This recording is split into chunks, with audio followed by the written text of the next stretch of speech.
There's 26 minutes. So there you go. Hello, I'm Stuart Goche, County Agent with the LSU Ag Center, and welcome to Get It Growing with the Lafayette Master Gardeners.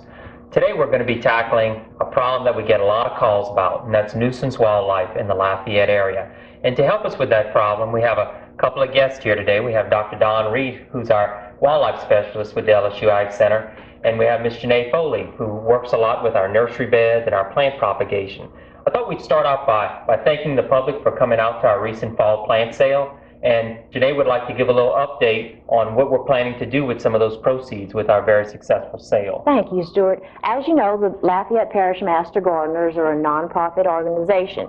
So any funds that we raise are plowed right back in the community. We're really excited about several of the projects we have going on. With your generous support has enabled us to prepare for the landscaping of 5 habitat houses, and that's going to take place in the next month. And in the very short future, Habitat is planning a building blitz of 12 homes, and the Master Gardeners will be helping landscape each and every one of those homes. That's an ongoing project of the Lafayette Parish Master Gardeners.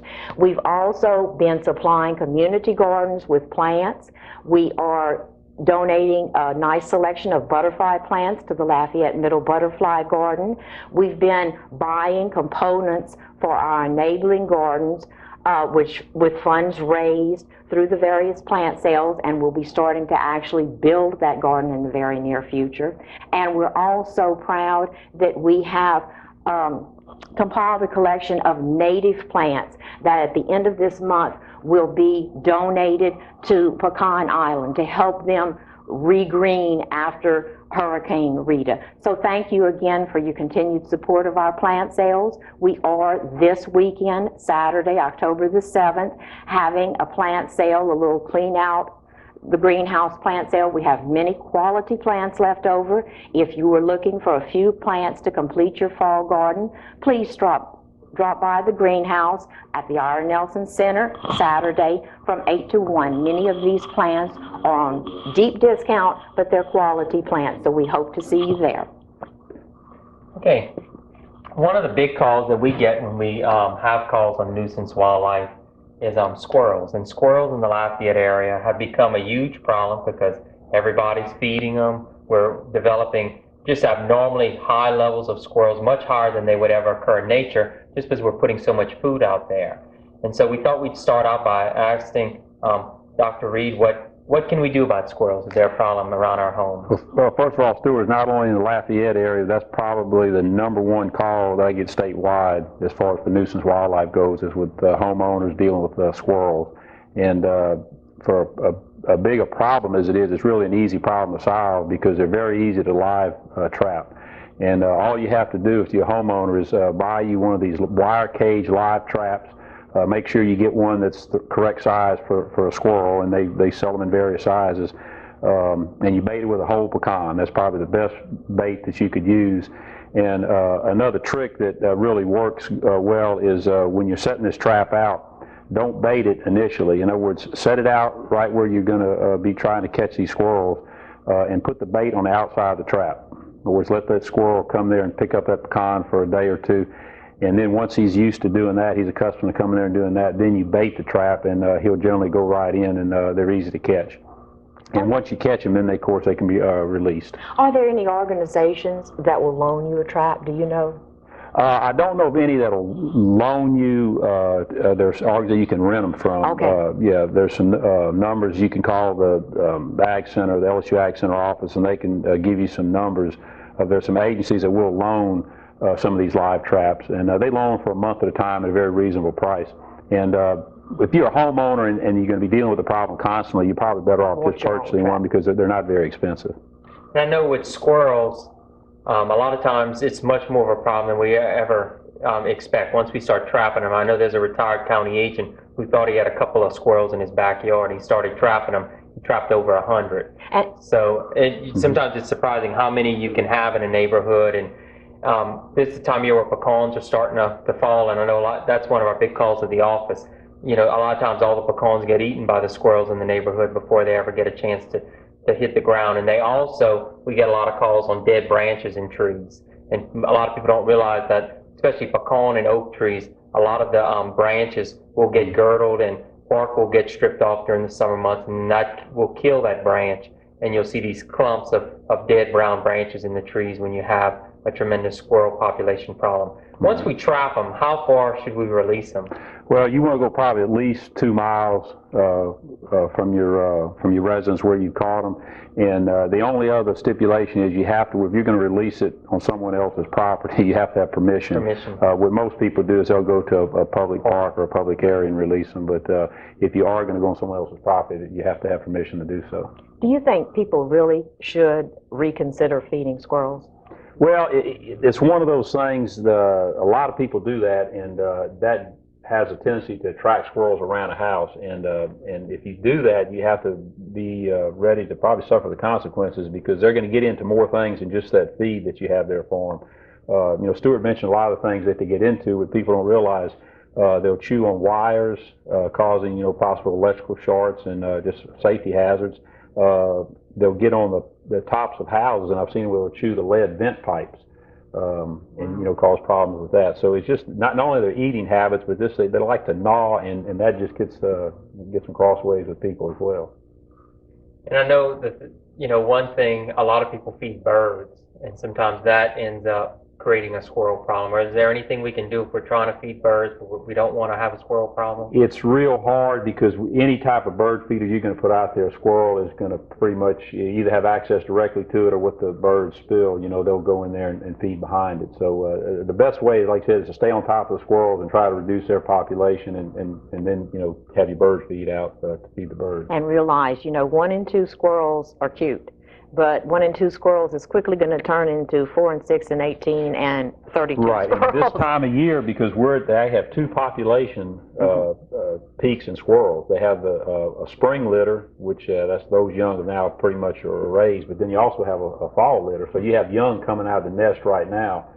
So you're actually one of the 2 peaks in the population at this time of year. But it's much easier, my point is, to trap, you know, 2 or 4 squirrels than trying to trap 23 squirrels. So act quickly. You know, if you've decided you want to get rid of squirrels, then, you know, you've identified the problem, you've decided what you want to do, then act when you have a small problem rather than when you have a very large problem now. Is there any better time of year as to when to trap them, or not necessarily? Not really, just year round. Like it's legal to do it year round as long as you live trap and release. Now the only stipulation too, people realize, once a squirrel gets inside your house, if it gets in your attic, then you can use lethal control. You can put out rat poison or other measures to deal with it. But as long as it's outside a building causing problems, legally it has to be live trapped. It has to be live trapped. Yeah. Okay. Let's go on to another big topic that we get a tremendous number of calls, especially this year, I think, because we had a very dry spring. We had a very big grub population, and we're going to talk a little bit about moles and the fact that they eat a lot of grubs. But we had a lot of calls on moles this year, and I think we've just had the right weather to really help their populations explode. And I think a lot of it was tied into the large grub population that we're seeing because of our dry spring. What can we do about moles? Okay, there's a couple options there. First of all, lethal control is available to a homeowner. You can use traps, poisons, and they also have repellents that are out there. And I have a few of the things here that I brought with me. But this is one of the repellents that's available on the market. It's basically called Dr. T's Mole Out. The problem with any repellent, however, is that it's short term and how long it's going to be available and work out in your yard. It's just not, it's going to be long term. It's one of those things you have to constantly reapply to be able to really be effective with it. And like I said, we do have the traps here. This is an option that a lot of people will go with. This is basically just a harpoon type trap that you'll set inside the tunnel where these moles are traveling. Of course, they travel underground. And once they just come across this trigger pad, it'll basically just spear down, and you'll catch them that way. Now with the traps, and then, well, the poisons here, this is another, we'll quickly mention 2 poisons that are out there. This is probably one that's most commonly seen in hardware stores and garden supply centers. It's been around a long time. It works on moles and gophers, and it's zinc phosphide is an active ingredient. And it's a grain-based carrier in this poison that basically what these moles are picking up, which is a little outside of their normal eating habits, because moles are insectivores. They like to eat earthworms and grubs, and they're not accustomed to eating any type of grain bait. So it's a little out of their character to be feeding on something such as this. What's been developed in recent years, they have another type of poison that's come out, and it's called talprid, and it has a different active ingredient. Bromethylene is the active ingredient in this product, and it works very well because the poison itself is fashioned in the shape of an earthworm, and earthworm is the #1 food item of a mole. So for that reason, when you put these inside their tunnels, they have a tendency to want to pick them up and feed on them more so than what they will these grain-based poison. Now, would this product hurt another animal if you had dogs in your yard? Like any of these poisons, what you need to be aware of, you need to make sure that, of course, these are put underground, so it's a little bit safer. But anytime you're putting poisons out, you should get your pets and keep them either locked up inside while the poisons are out, or put them in a separate yard. But yeah, there's always that possibility of them coming across this poison, even though it is underground. Right. And mole, as I understand it too, the damage that moles are causing to your plants is just incidental. They're not actually eating your plants. They're just disturbing the roots in their tunneling. When they're burrowing through that yard, they're basically looking for earthworms, #1 food item, grubs, any type of mole, crickets, any type of insects that are in the soil. And when they do that, they'll just incidentally cut the roots on the grass, sod that they come across, and any other root system. That's why they leave these dead patches through the yard. And what's amazing, you can have 1 or 2 moles, and it'll look like there's 100 of them, because they have the capacity to just put tunnels all throughout an area. And that's the problem when you go to trying to trap them or to put out poison, is you have so many tunnels. Which one do you choose? So I mean, here again, if you've got 1 or 2 tunnels, you need to start maybe deciding what mole can. If you choose to try and control your moles, then start deciding which method you want to use before you have 45 tunnels. Right. If you do have a lot of tunnels, though, there is a trick to find out which one they're using. Basically, you get in by those tunnels and you crush them. In other words, all the tunnels are raised up a little mound of dirt. Well, if you'll step on that tunnel and crush it down and mark it with either a little ribbon or a flag, and some way you can go back to that exact same spot the next day. And if you see where that dirt's been pushed back up, well, then you know that mole passed through there within the last 12 hours. And so you know that that's an active tunnel. And so right there is where you'd want to, in that tunnel is where you want to set your trap or place your poison. The other tunnels that haven't been raised up within that, those are more than likely abandoned tunnels. So that's a little tricky if you're overwhelmed with the tunnels in your yard. You kind of choose which ones to go after first. We also sometimes recommend, if you haven't treated your yard, for grubs and earthworms and that, there are some lawn insecticides that you can put out, and that possibly could reduce the food population and maybe help a little bit. But I know some people who have battled moles for years, and it's a constant struggle. I don't want to make anybody think that it's something that you're going to get rid of necessarily overnight, but I think if you take these measures and maybe try some of these newer products like the talprid, maybe you can kind of reduce their population. Yeah. Let's move on and let's talk about armadillos. That's another biggie that this year we just had a ton of phone calls on armadillos. Yeah, armadillos is another one. There's several nuisance animals that they're labeled by the term outlaw quadrupeds. Quadrupeds meaning they're 4 legs and they run around on 4s, and armadillo falls into that category. And in all outlaw quadrupeds, I should say in all, but in most cases you can use lethal control as an option. So with armadillos, it's either shooting where legal. In other words, that's the problem you run into. I get calls from homeowners saying, well, they have an armadillo problem, and the first question I ask them is, well, do you live in an area where you can legally discharge a firearm? If you're inside city limits of just about any city, you cannot discharge a firearm, so you're kind of limited on the lethal control option, and then you have to get into looking at trapping. And if I were to try to go outside and shoot one, what what time of day would I want to try to do that? Well, another problem is to legally shoot an armadillo or any these ones that were lethal control is an option. It has to be done during daylight hours, and that's just an enforcement issue. It gets into where they don't want people out at night saying they're shooting armadillos, and they get into other things. But armadillos usually come out right at dusk, so really you're just at that window as they're first starting to come out when you have the option to really use the lethal control. And most of the time it's at night when you see them out there, which then again once it darkness falls, you're limited, or you're basically not allowed to use lethal control any longer. So if we live in town, what are our options? Well, if you live in town, we drop the lethal control, okay, and I look at trapping. And then again, you get your wire cage trap. Now you have to use a little bigger size than what we did for squirrels. You're looking at a little bigger animal, but armadillos are it's a little taller, about the same length.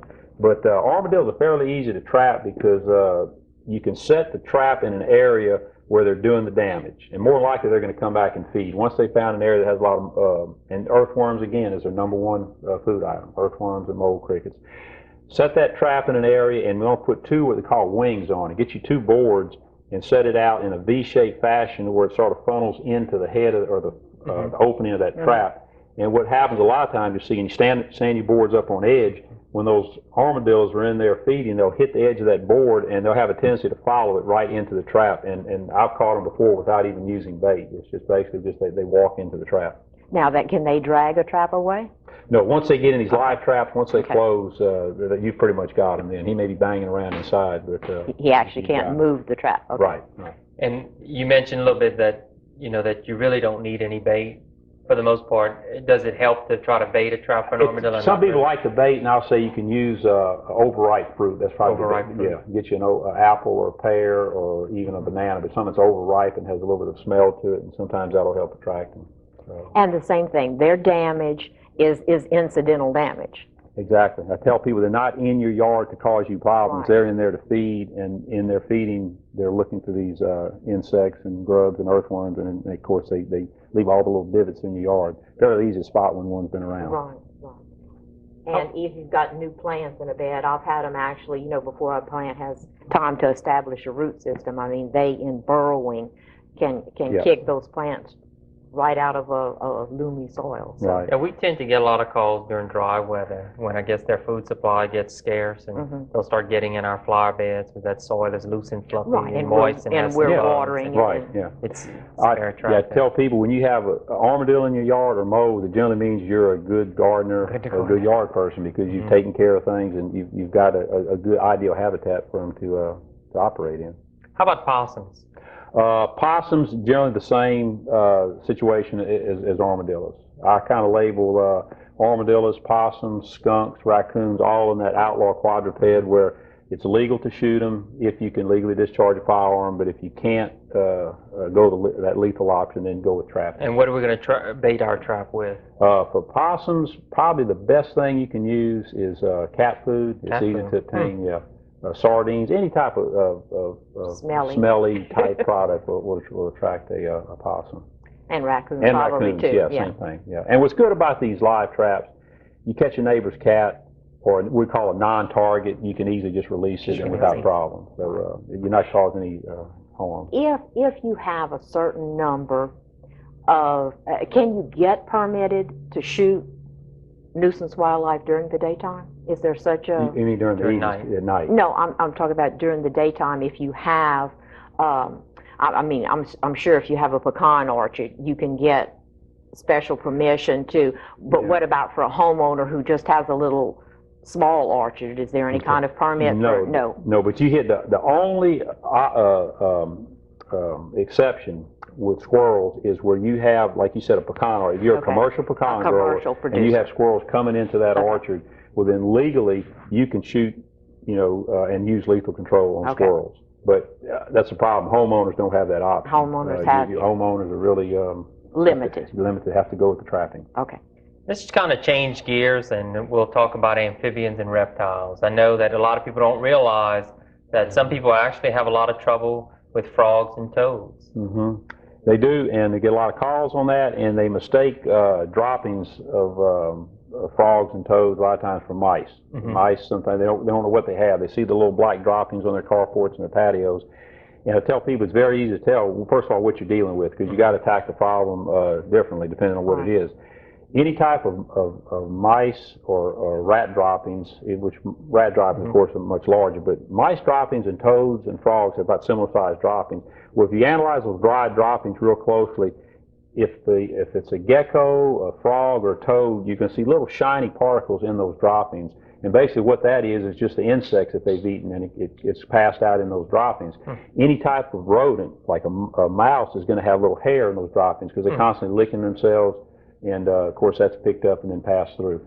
But so first of all, you can know what you're dealing with when you look at that dropping, whether it's mice or geckos or frogs or lizards, some of the others.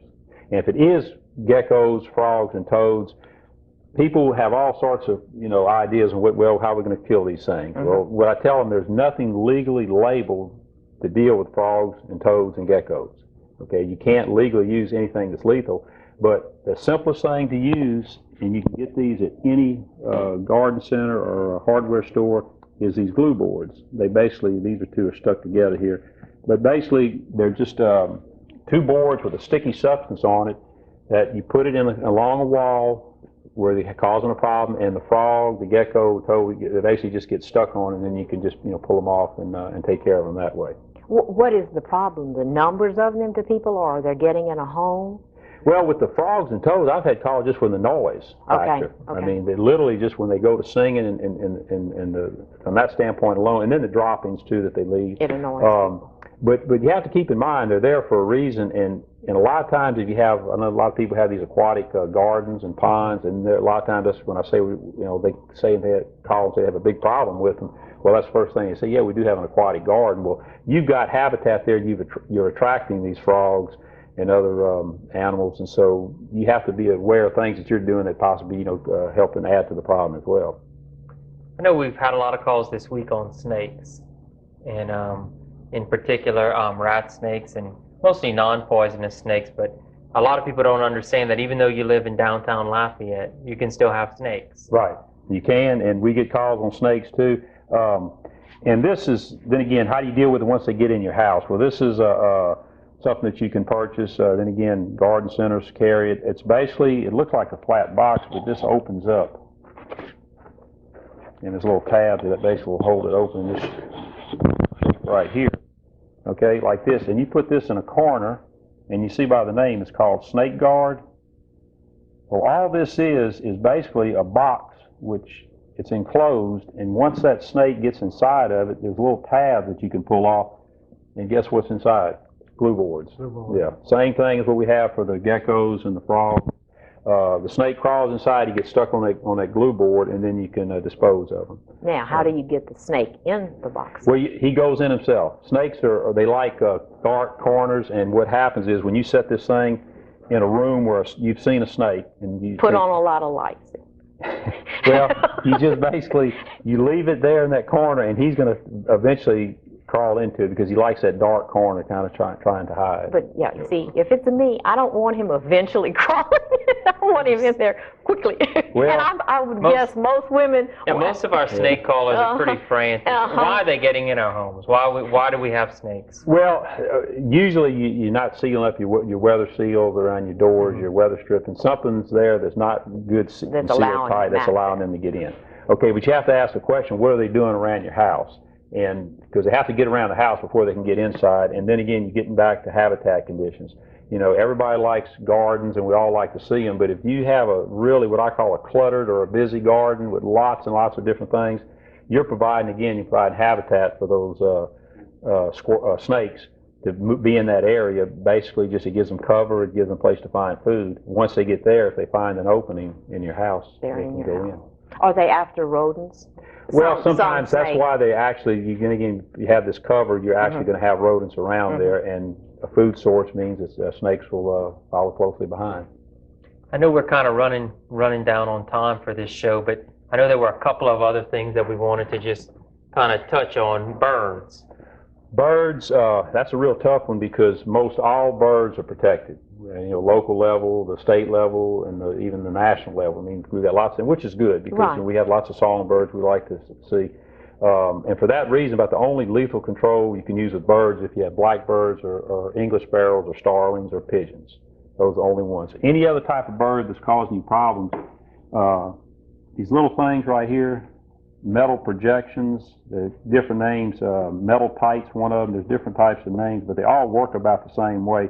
You'll put these up and basically it serves as a barrier where those birds can't come into an area and cause you problems. But that's about the only way. You use something like this or a mesh wire screen to deal with it. Well, we're just about out of time for today's show, but we'd like to thank Dr. Don Reed for joining us. And if you have any nuisance wildlife questions, feel free to call the county agent's office at 291-7090, and we'll be happy to try to help you with your problems. We want to thank you also for coming out and supporting us at our fall plant sale, and we hope to see you again this weekend for our fall plant sale. And we trust that we are going to use the funds that we've raised to do some really good activities and do some good projects around the Lafayette area.